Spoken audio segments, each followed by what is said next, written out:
منذ شهرين تقريبا ما أفتح اليوتيوب أو الانستغرام إلا وتفاجئني هذه الصورة تطلع لي كل شوي.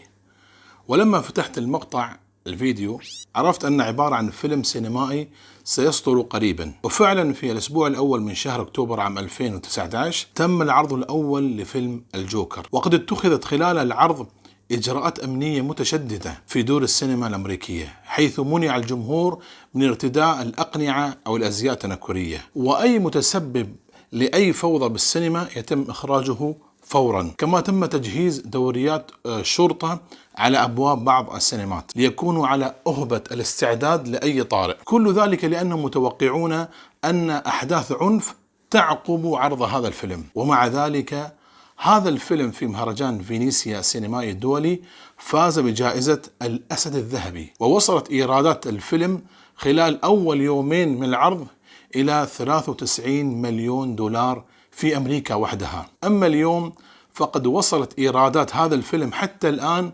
حوالي 790 مليون دولار، ليحمل بجدارة لقب أكثر فيلم للكبار محقق للإيرادات. أنا لم أشاهد الفيلم، لكن فريق الإعداد رجع إلى مجموعة مقالات أجنبية وعربية تناولت دراسة الفيلم، وهي تجمع على أن فيلم الجوكر يحتوي على مشاهد العنف الدموي ناهيك عن الألفاظ والشتائم البذيئة. أنا لا يهمني أمر هذا الفيلم بقدر ما يهمني حال صناعة الأفلام التي وصلت إليه هوليود. لا يجوز أن نكون مجرد مشاهدين أو مستهلكين ونقبل كل ما يطرح علينا في الإعلام بلا إدراك ولا وعي. يقول مالكوم إكس: إذا لم تكن واعيا سيجعلك الإعلام تكره الأشخاص الذين يتعرضون للاضطهاد، وسيجعلك تحب الأشخاص الذين يقومون بالاضطهاد. وهذا بالضبط ما قام به فيلم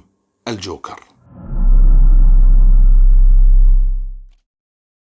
معكم حسن الحسيني، وهذا برنامج المختصر المفيد يأتيكم كل خميس الساعة 9 مساء بتوقيت مكة المكرمة. اشترك في القناة وفعل زر الجرس حتى يصلك كل جديد. هذا إذا ما أغلقوا القناة، لأني هالمرة زدت الجرعة، الله يستر. أيها الأحبة، وقبل ما نبدأ موضوعنا عندي خبر، وهو أني فتحت قناة جديدة في اليوتيوب وأسميتها قطوف الحسيني. رابط القناة تجدونه في الأعلى وكذلك في الأسفل مع التفاصيل. قناتي الأساسية موجودة وهي تنقل برامج وحلقات كاملة وطويلة. أما قناة قطوف الحسيني فهي ستحتوي على مقاطع قصيرة وفقرات متميزة من برامجي الأساسية، إضافة إلى فواصل خاصة سأنتجها لتلك القناة، فدعموها بالاشتراك. ما أدري، يمكن القناة تتسكر الليلة وتنفعنا ذيك القناة نخليها سبير، إذا غرق المركب لازم يكون عندنا طراد ينقذنا. ما في أمان منهم. لا تقول لي حرية رأي وحرية التعبير، كلها خرطي. جتني أكثر من مرة تنبيهات وتحذيرات منهم في الفيسبوك والإنستغرام واليوتيوب، واليوم أنا جالدهم. كلمة الحق لا بد أن تقال، فالله خير حافظا. والآن نبدأ على بركة الله.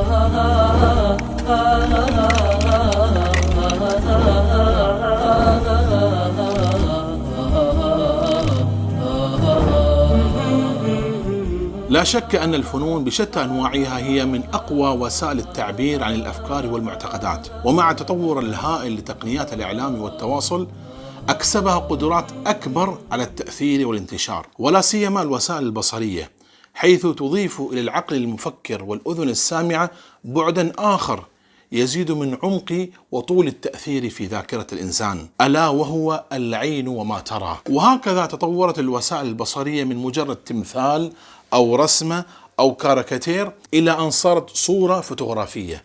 وهذه أول صورة فوتوغرافية تعود إلى عام 1886 ميلادية، التقطها الفرنسي جوزيف نيبس، وكانت من شرفة منزله. وفي عام 1888 نجح المهندس لويس برينس في تصوير أول مقطع فيديو مدته 2.11 جزء من الثانية.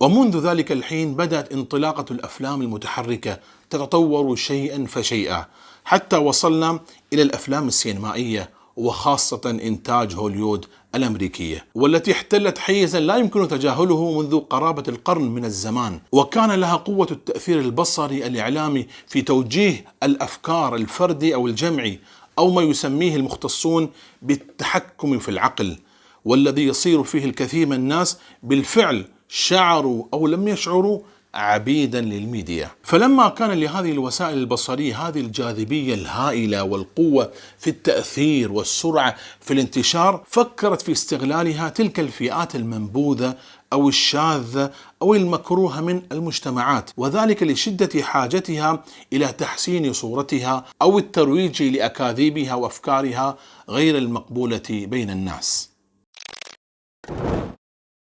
اليهود مثلا كانوا منبوذين في أوروبا على مدى القرون الطويلة، ومن قرأ رواية تاجر البندقية لويليام شكسبير سيعرف بعض أسباب ذلك. لكن اليهود استطاعوا استغلال ما وقع لهم أيام النازية وهتلر في صنع العديد من الأفلام الاحترافية لتستجلب دموع المشاهدين وتعاطفهم معهم، إلى أن تغيرت صورة اليهود اليوم بالفعل لدى أغلب شعوب أوروبا وأمريكا بخاصة، بل صاروا في أعين الكثيرين عنوانا للمعاناة الإنسانية والظلم. ونجح المخرجون اليهود وعلى رأسهم ستيفن سبيلبرغ في حفر علامات بارزة في أفلام السينما العالمية، مثل فيلم قائمة شندلر الذي يحكي قصة إنقاذ 1000 يهودي بولندي من محرقة الهولوكوست، وحاز على 7 جوائز أوسكار. وفيلم إنقاذ الجندي رايان، حيث حشر المخرج في فيلمه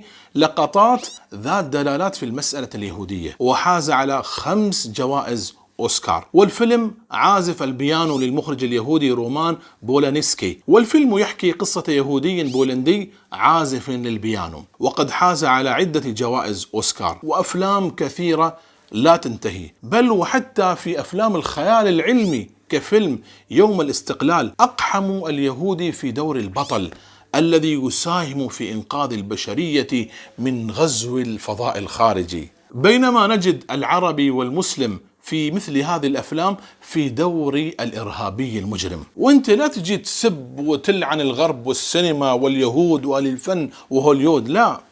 السؤال المطروح هنا أين نحن؟ اليهود زرعوا فحصدوا، هذه هي النتيجة المنطقية. ولذلك أنا أقول، وانتبه لكلمتي هذه، الساحة ليست للحق، الساحة لمن يعمل. ومن الكلمات المأثورة للمخرج العالمي مصطفى العقاد قوله: بثمن طائرة أو سفينة واحدة تستطيع أن تغير وجهة نظر العالم فيك. مشهد لا يتعدى الدقيقة الواحدة من فيلم الحراس، والمفترض أنه مغامرات وخيال علمي، نجد أن الدكتور منهاتن على كوكب المريخ وأمام جسم كبير ودقيق ومعقد أشبه بتروس الساعة العملاقة، ليقول في استخفاف غريب بعقل المشاهد: ربما العالم ليس مخلوقا، وربما لا شيء مخلوق، ساعة بغير صانع. They claim their labors are to build a heaven, yet their heaven is populated with horrors. Perhaps the world is not made. Perhaps nothing is made. A clock without a craftsman. يقسم أحد الشباب أنه لم يلتصق بذاكرته بعد مشاهدة هذا الفيلم منذ سنوات وإلى اليوم إلا هذه العبارة المترجمة فقط: لا شيء مخلوق، ساعة بغير صانع، حيث تم فيها ممارسة مغالطة المصادرة على المطلوب بطريقة صادمة للفطرة، وذلك عن طريق تقديم إحدى المستحيلات العقلية وكأنها شيء طبيعي مسلم به. نعم، تسويق الإلحاد والعبثية والاستهزاء بالدين واستهداف المفاهيم والقيم والمعتقدات أمر لا يمكن حصره في عالم صناعة الأفلام. إنهم يستغلوننا، هذول عارفين شغلهم صح، عارفين النفس البشرية وما تهوى، فيتم استغلال الشهوات الجنسية وحب المشاهدين لأفلام الرومانسية أو الأعمال الكوميدية أو البوليسية أو الأكشن أو المغامرات أو الخيال العلمي أو الإثارة والغموض أو أفلام الرعب أو أفلام التقتيل والذبح والتعذيب. كل هذه الميول هم دارسينها صح، فيتم من خلالها إفساد دين المشاهد وتشويه أفكاره أو تغيير قيمه ومبادئه ومعتقداته. حتى الأساليب النفسية تم توظيفها، فيتم زعزعة إيمان المشاهد البسيط عن طريق أسلوب الصدمة، وهو تعمد إهانة المقدسات في الفيلم. قد تأتي في مشاهد قصيرة لكنها مدروسة ومتعمدة، والتي قد تصل إلى السخرية من الإله نفسه. مشهد من فيلم الرمادي، البطل يقع في محنة ومصيبة، فإذ به ينظر إلى السماء ويوجه كلاما بذيئا إلى إلهه. Do something. You phony, freak, fraudulent motherfucker. Do something! Come on! Prove it! Fuck faith! Earn it! Show me something real! I need it now! Not later! No! استغفر الله العظيم. أنا أعتذر صراحة أني عرضت هذا المشهد، لكن كما قيل ناقل الكفر ليس بكافر. وأنا هنا فقط أريد أن أقرع الجرس. انتبهوا يا أحبة لهذه الأفلام والتي تغزو عقولنا فتفسد علينا أعز ما نملك، ديننا. انتبهوا لأولادكم وماذا يشاهدون. الأصل أنك تمنع أولادك من مشاهدة الأفلام، وإن كان ولا بد ابتليت بهذا فلازم أن تقعد وياه وتوضح له الصح والخطأ. الحين الكبار اختربوا، فكيف بالصغار؟ مصيبة عظيمة والله. ومثل هذه المشاهد في الأفلام كثيرة جدا تعتمد على الأسلوب النفسي الخبيث والمفاجئ الذي يؤدي إلى كسر المهابة والقداسة في عقل المشاهد العادي.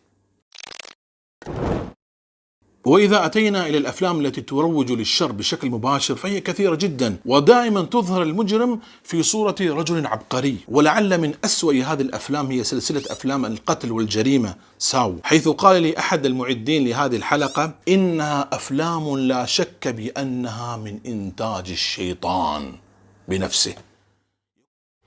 Hello, Heaven. I want to play a game. Get me out of here! You have intimidated others. In 30 seconds, the Jack's holding up this card. The choice is yours.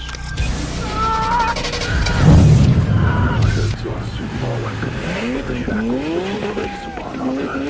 You recklessly lock evil minds into financial limitations, counting on them possessing more than they could ever pay back. You must not predators, but to face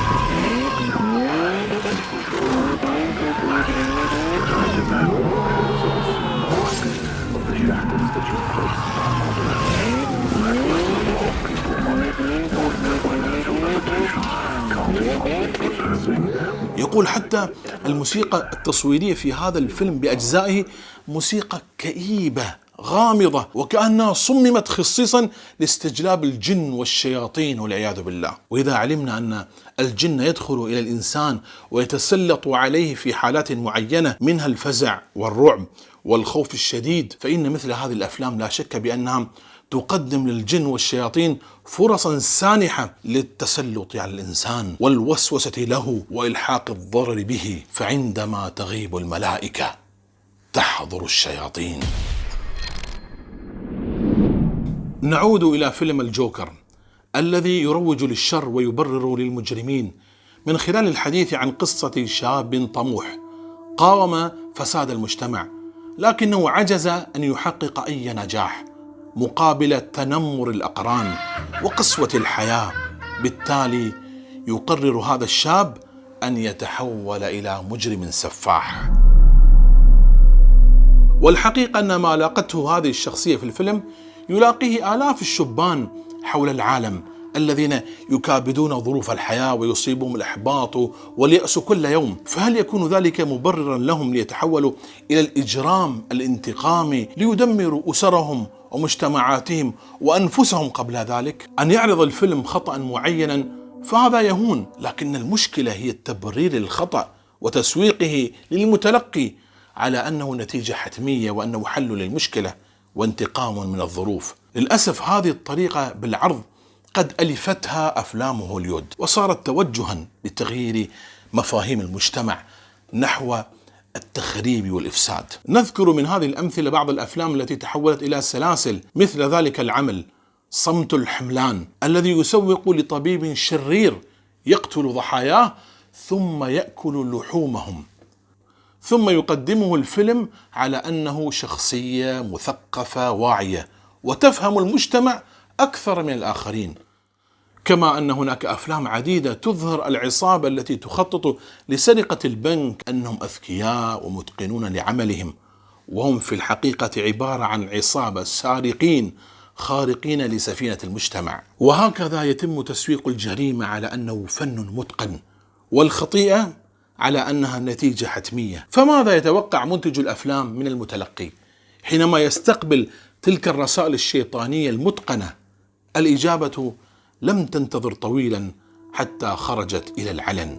فها هو الشاب جيمس هولمز طالب الدكتوراه في العلوم العصبية، تأثر بشخصية الجوكر التي تم تقديمها مرارا في الإعلام منذ عام 1940 وحتى يومنا هذا. فانتظر عام 2008 خلال افتتاح فيلم الجوكر دارك نايت، قرر ارتكاب الجريمة التي أعد لها عدتها، وصبغ شعره باللون البرتقالي كالجوكر، وأخذ يصيح أنه هو الجوكر، ثم صب بنار غضبه على رواد السينما فقتل منهم 12 وجرح 70 شخصا.